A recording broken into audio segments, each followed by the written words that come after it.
Welcome back. So, in keeping with what we've been looking at lately, which are small home accessories that are inexpensive, easy to obtain, and add a tremendous amount of punch and pizzazz to your decor, along with a bit of very distinct period style, today I thought we would take a look at clocks. So, when we come back, that's what we're going to look at: keeping time.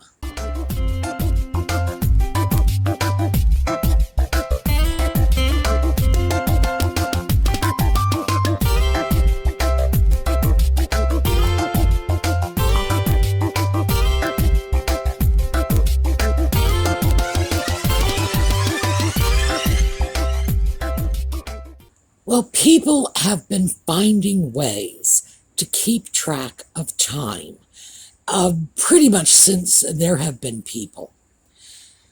Originally, of course, it was just based on daylight. And then people decided to subdivide day into smaller increments, the increments we now call hours. And the pictures that you're seeing are taken, as I'm sure you can tell, from the kinds of craft projects one does with very small children, say grades K through 4. And I got those images just to illustrate how very simple these timekeeping methods were. The first is a sundial. And as you can see, it's made with a pencil and a paper plate. How simple is that?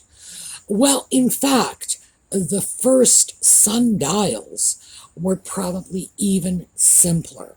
They were probably not made, merely observed, the shadow of a tree as it fell on the ground. Very shortly thereafter, people decided it might be a good idea to create more stable and reliable timekeeping mechanisms, and we had sundials. Very early, very primitive.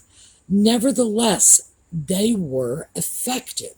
The problem comes when you realize that a sundial does not operate the same way in June as it does in January.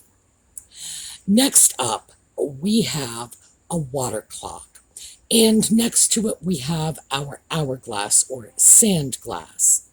Both of these devices operate much the same way.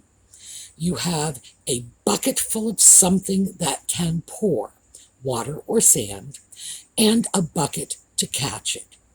And by adjusting the size of the hole in the upper bucket, you can control how much time you are measuring. Now, with hourglasses, these are still in use today. Plenty of people have a little hourglass in their kitchen for timing their 3-minute eggs, etc.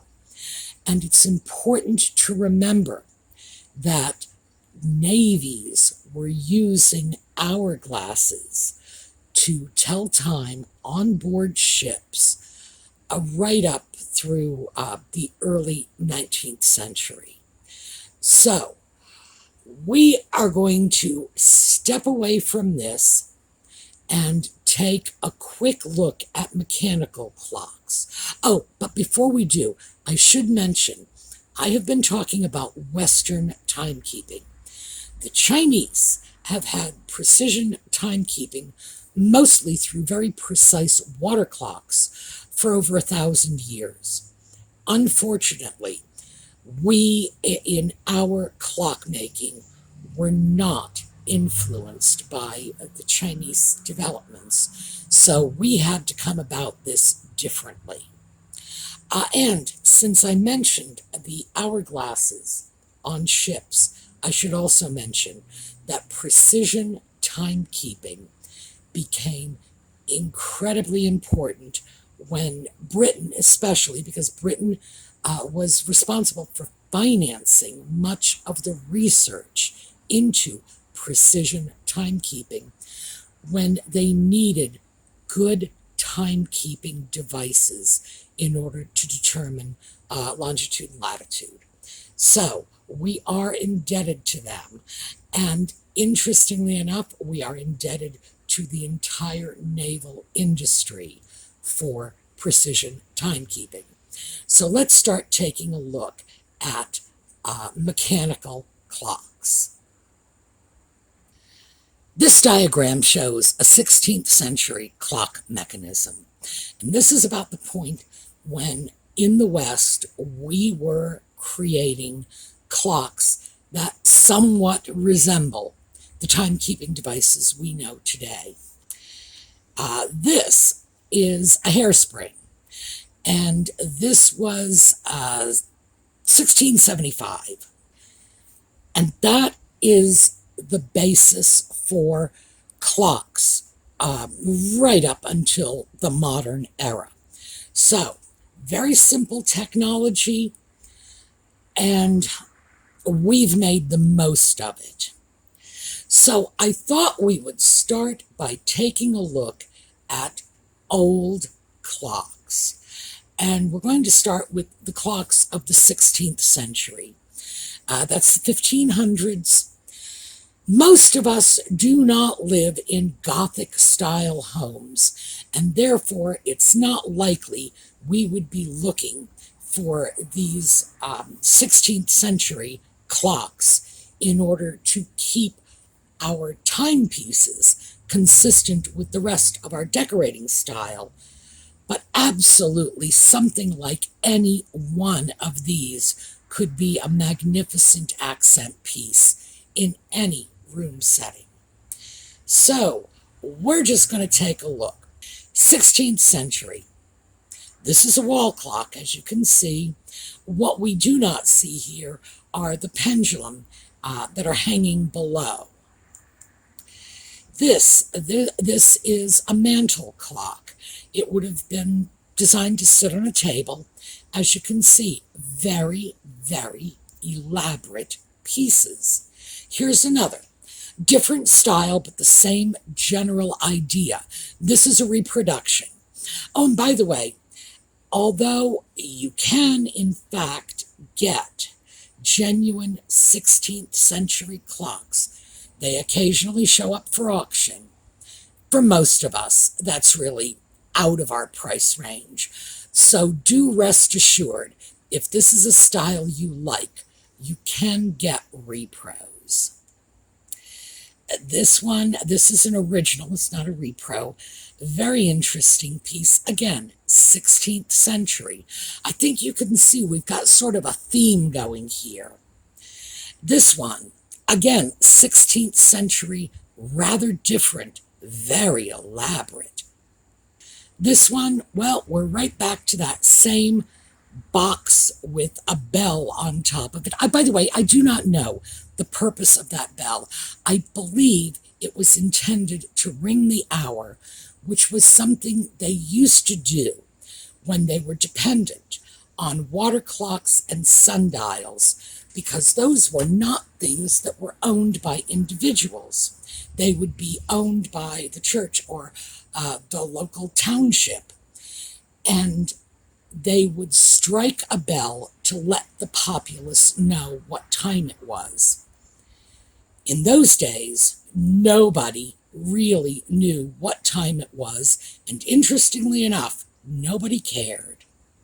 When we start moving in to the 17th century, however, we start seeing something really interesting, and this is a tall case or long case clock. The pendulum that operates the clock is concealed in behind that door down at the bottom of the clock. So you have the clock on the top, you have the pendulum in the case, tall case, long case, and it's all hidden away. The woodworking on these were it was magnificent. So I thought we'd take a look at some of these. You can easily get reproduction clocks in these styles, and they are just magnificent. This is sort of a French style. Well, it's not sort of, it is a French style. More elaborate, more rococo. Still, same principle, and looking through the little glass window at the bottom, you can see the pendulum. This is another one. I don't believe this is French. I think this is Austrian. Nevertheless, same general style as the French one we just saw. Very ornate, very elaborate, very, very beautiful. This is what we are more accustomed to. These were the kinds of tall case clocks that were made in England, in Germany, and the clock-making tradition that we in America have, that we have inherited, has been largely that of England, Ireland, Germany. Now, this is a tall case clock without a case. It's a wall clock, but as you can see, it's the same general principle as that tall case clock, but the workings are open for everyone to see. And this is a close-up of the face of that clock. Now, this is something that came out in the 17th century, something we are all familiar with. The German cuckoo clock. This was Germany, Austria, Switzerland, the Alpine regions, and they came up with a very, very interesting and unique clock-making tradition. You can still get cuckoo clocks today. There are people who collect them. They are lovely. And even though these originated in the 17th century, it's important to remember that you can put a clock like this in a Victorian room and it's going to look right at home there. So let's take a look at a few more of these. They were very interesting mechanically. The little doors opened, little people would come out, little birds would chirp. The cuckoo clock has been a favorite for a long, long time. What we have here is a mantel clock, and this is 17th century, very interesting, very beautiful, very fussy. That is all gold, by the way, so make no mistake about it. Clocks were not just a luxury. They were in your face about being a luxury. Here's another one, again, gilding, beautiful. And this one, my goodness, now this was rather common. Clocks that were designed to look like buildings. It was a style. And as I say, keep in mind, these were not owned by ordinary people. Ordinary people did not have clocks in the 17th century. It would take a very long time before clockmaking improved to the point where clocks could be mass-produced and anybody could own them. This is interesting. This is the same general time period. This is early 18th century, so we're just a few years off the last clocks we've seen, but we're starting to see some different styles now. This sort of looks like a cross between those beautiful mantel clocks and the German cuckoo clock. Here's another one. Again, it's like a cross between these gorgeous mantel clocks and the German cuckoos. The cuckoo clock was a style that was, as I say, just wildly popular. And it sort of spilled into other types of clocks. Now, when we get well into the 18th century, say the 1750s to the 1790s, we start to see something a little different. Clocks are getting simpler. they are just starting to become a little more affordable. And they are no longer the high-end luxury goods they once were, when they would only be owned by the super rich, by the king, by the duke. Ordinary, well off, of course, but ordinary people, untitled, would end up owning clocks like this. And we do see that sort of egalitarianism reflected in the design. Here is an 18th century tall case clock. This is what we think of, generally speaking, when we say grandfather clock. The design that came about in the middle of the 18th century. Here is another. This one is even simpler, very beautiful. They tended to rely on gorgeous wood graining for their decorative elements, because the rest of it would have been quite simple, especially when we get into the Federal era. This one is not quite so simple. Of course, it doesn't take much imagination to see that German influence on this clock. It's not a tall case clock, it is a wall clock, so those pendulums would be hanging loose. This again, we're seeing the influence of German clockmaking. And this is not a German clock, this is a British clock. And now we're moving into the classical elements. Again, 18th century, as we start to take a look at that, these classical styles were becoming all the rage. And in fact, there are clocks roughly from this era, just a tiny bit later, that look not unlike this in the White House. Now, this is when we get into the ordinary, average clock that one might find in the ordinary, reasonably well-off home.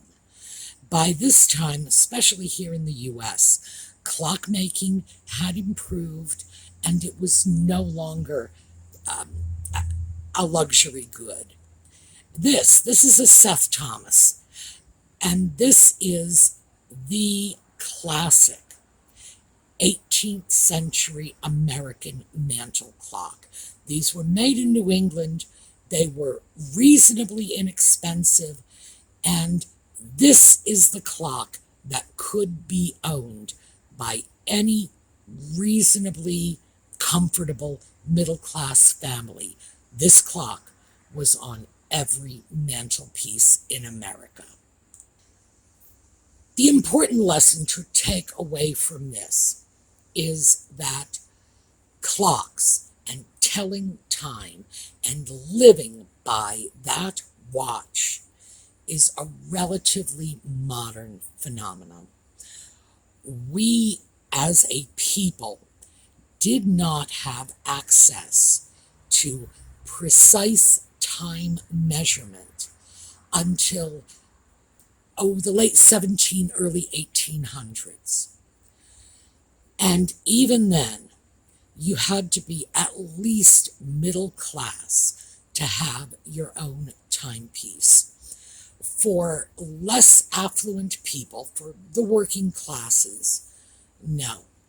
Things like the factory whistle or the town church clock, that was their method of keeping track of time. Time was not considered a precise thing. It wasn't precisely measured. People, especially farm folk, were much more accustomed to dealing with the sun as their timekeeper. And of course, day length changes dramatically between winter and summer. So for them, time was a much more flexible concept. And when we stop and consider that if someone asks you today what time it is, you pull out your cell phone and it has that digital clock and you give them a perfect answer. because your cell phone is downloading that information from a master clock somewhere, and you look at that and say, it's 3:21. Now, please keep in mind that even in my lifetime, it wasn't like that. When I was not just a child, but when I was a young adult, if somebody asked me what time it was, I would have to look at an analog watch, try to figure out what number that hand was closest to. The watch might not have a second hand, so instead of 3:21, I would probably say about 20 past 3. No one would consider that a sloppy answer or an inappropriate answer, because everyone knew that unless I had access to, a giant clock in the church tower where I could actually see where that minute hand was, that was probably the best they were going to get from me. It's very, very different. And as I say, my lifetime alone, I've seen those changes.